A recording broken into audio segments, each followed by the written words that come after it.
Real মাদ্রিদকে নিয়ে Spanish গণমাধ্যমে একটা কথা বেশ প্রচলিত।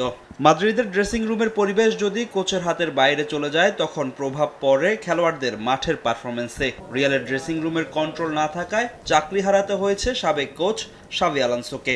গুঞ্জন আছে ভিনিসিয়াস জুনিয়র সহ বেশ কয়েকজন ফুটবলারের সঙ্গে দ্বন্দ্বে জড়ানোয় রিয়াল মাদ্রিদ থেকে চাকরিচ্যুত হয়েছিলেন তিনি। তার স্থলাভিষিক্ত হয়ে মৌসুমের মাঝপথে রিয়ালের ডাগআউটে দাঁড়ান আলভারো আরবেলোয়া। তবে স্প্যানিশ গণমাধ্যমের খবর, এবার আরবেলোয়ার হাত থেকেও ফসকে যাচ্ছে মাদ্রিদের ড্রেসিং রুমের নিয়ন্ত্রণ। মাদ্রিদের দায়িত্ব নিয়ে খেলোয়াড়দের সঙ্গে ভালো সম্পর্ক গড়ে তোলার চেষ্টা করেন তিনি। তবে মৌসুমের শেষের দিকে এসে রিয়ালের বেশ কয়েকজন ফুটবলারের সঙ্গে সম্পর্ক খারাপের দিকে গিয়েছে আরবেলোয়ার।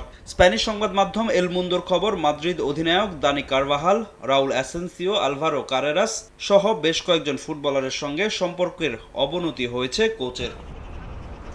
রিয়াল মাদ্রিদের দায়িত্ব নিয়ে একাডেমির ফুটবলারদের বেশি গেম টাইম দিচ্ছেন আরবেলোয়া, এমনটাই দাবি দানি কারভাহালদের, যেখানে অ্যাসেন্সিও, সিবায়োস, কারেরাসরা পর্যাপ্ত গেম টাইম পাচ্ছেন না।